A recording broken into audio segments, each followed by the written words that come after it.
तो हेलो दोस्तों, स्वागत है आपका हमारे YouTube चैनल बोधी थिंग से भाई पर। आज हम आपको बहुत ही प्यारी कहानी सुनाएंगे और कहानी सुनकर आपको बहुत अच्छा लगेगा। तो चलो कहानी को शुरू करते हैं। गांव का नाम था सोनपुर। बाहर से देखने पर यह गांव बिल्कुल शांत, सुंदर और सादा लगता था। कच्चे रास्ते, पीपल का पुराना पेड़, मंदिर की घंटी और सुबह शाम सुनाई देने वाली आरती, सब कुछ ऐसा जैसे यहां कभी कोई बुराई आ ही नहीं सकती। लेकिन कहते हैं ना, जो दिखता है वही सच नहीं होता। इसी गांव में रहता था रमेश। उम्र करीब 35 साल, सादा पहनावा, सिर झुकाकर चलने वाला इंसान।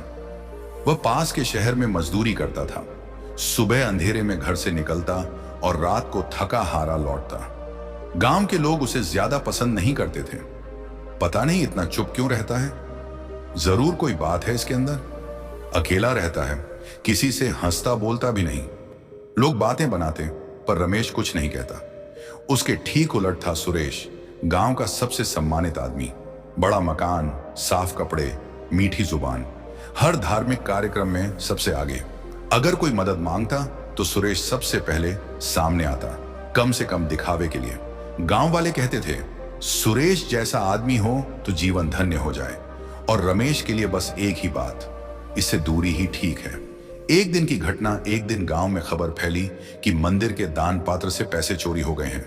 पूरा गांव हिल गया। पंचायत बैठी, सवाल उठा, चोर कौन है? लोगों की नजरें घूमी और आकर रुकी रमेश पर।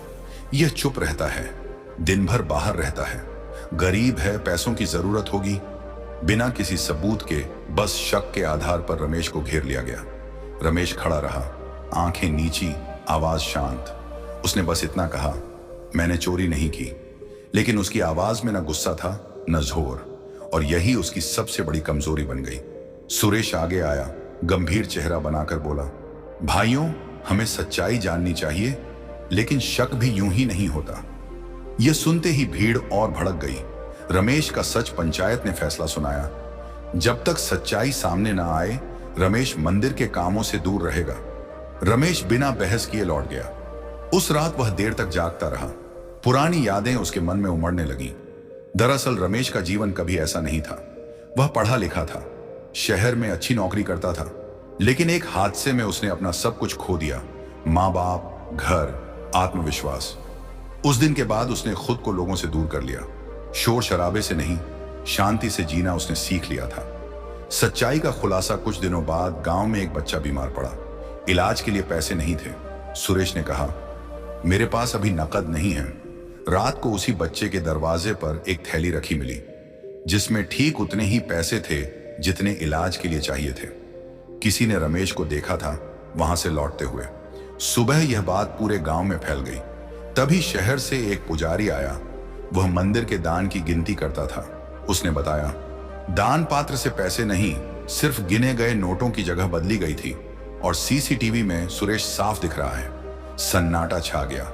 सुरेश ने चोरी नहीं की थी, उसने पैसे छुपा कर रखे थे ताकि जरूरत पड़ने पर महान बनकर दे सके। और रमेश, वह हर महीने अपनी मजदूरी का हिस्सा चुप जरूरतमंदों के लिए छोड़ देता था, बिना नाम, बिना पहचान।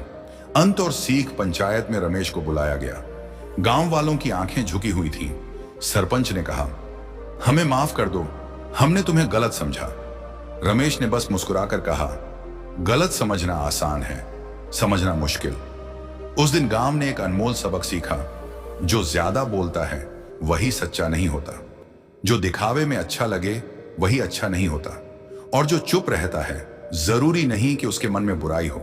इस कहानी से हमें यह सीख मिलती है, दुनिया आंखों से नहीं, दिल से देखनी चाहिए, क्योंकि जो दिखता है वही सच नहीं होता। तो दोस्तों, कहानी कैसी लगी कमेंट में बताओ। और अगर वीडियो अच्छा लगा है तो प्लीज वीडियो को लाइक करें और शेयर जरूर करें। नमो।